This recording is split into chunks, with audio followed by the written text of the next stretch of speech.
સ્વામી વિવેકાનંદજીના શબ્દો છે, 100 મને સાચા સંન્યાસી મળે અને 1000 નચિકેત જેવા જો મળે ને તો હિન્દુસ્તાનની શકલ બદલી નાખો, હિન્દુસ્તાનની શકલ બદલી નાખો. ભક્તો, આ યુવાનો તો દેશની શકલ બદલી શકે, શકલ બદલી શકે. બહુ સાચું કહું છું. ઘણી ફેરી આપણે માનીએ છીએ યુવાનોથી બધું થઈ શકે. ફક્ત યુવાનો નહીં, સદાચાર યુક્ત યુવાનો હોય, ચારિત્રવાન યુવાનો હોય, ભક્તો, એનાથી નિર્માણ થઈ શકે, એનાથી નિર્માણ થઈ શકે, નિર્માણ કરી શકે એવા યુવાનો બેઠા, એવા યુવાનો બેઠા છે. જોજો, બહુ મોટો આધાર તમારા ઉપર છે. આ સંસ્કૃતિનો બહુ મોટો આધાર છે. નક્કી કરજો, અંદરો અંદર નક્કી કરી નાખજો. બીડી, તમાકુ, ગુટકા, માવા, પાર્ટીઓ બંધ કરી દેજો. પાર્ટીઓ બંધ કરી દેવી. સમજાય? પાર્ટી ખબર પડે ને? બટાકાવાળા નથી બનાવતા, બટાકાવાળાની પાર્ટી.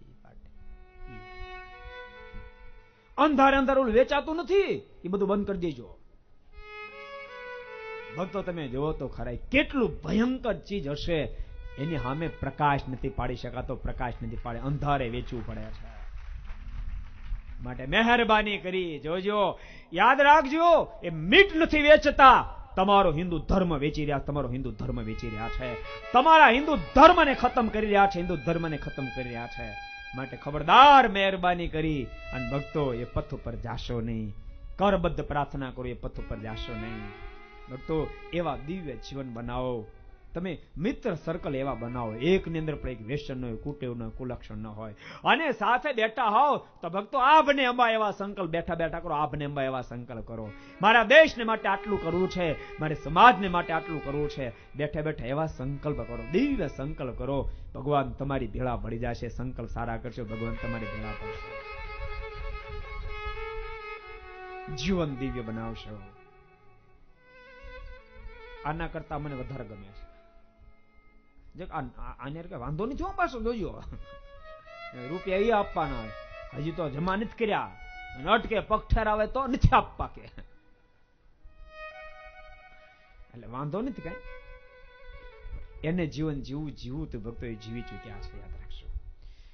એમાં આમે ફેરફાર નહીં થાય, આમે ફેરફાર જાજો નહીં થાય. સમજાય તમને?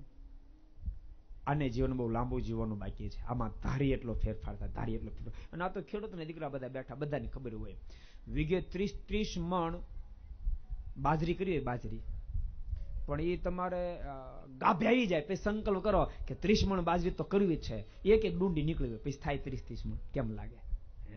એ તો ઉગીને પારોતા હોય, છીપે પડતી હોય, ત્યાં તમે યુરિયાનો ડોઝ દો, થુમડે પડે ને બીજી વાર યુરિયાનો ડોઝ દો, ગોઠણે ન થાય, ત્રીજી વાર યુરિયાનો ડોઝ દો ને તો વીઘે 30 મણ બાજરી થાય, 30 મણ થાય. એક એક ડુંડી, એમાં પછી ન કઈ નવું ડુંડું નીકળે. દ્રષ્ટાંત તમને સમજાય? આ છીપે પડી રહેલો માલ છે ભક્તો, થુમડે પડી રહ્યો. આમાં ધારો મબલખ પાક આવે, ધારો, આમાં ડુંડા આવી ગયા ભલામણ. બાપા માફ કરજો, તમે નારાજ થઈ જતા નહીં.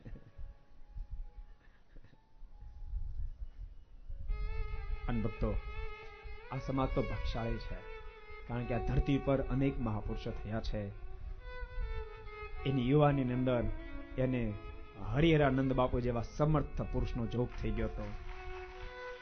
ત્યારબાદ સીતારામ બાપુ જેવા મહાસંતનો જોગ થઈ ગયો, જેને કારણે એનું જીવન બચી ગયું છે, દુર્ગુણોથી બચી ગયું છે.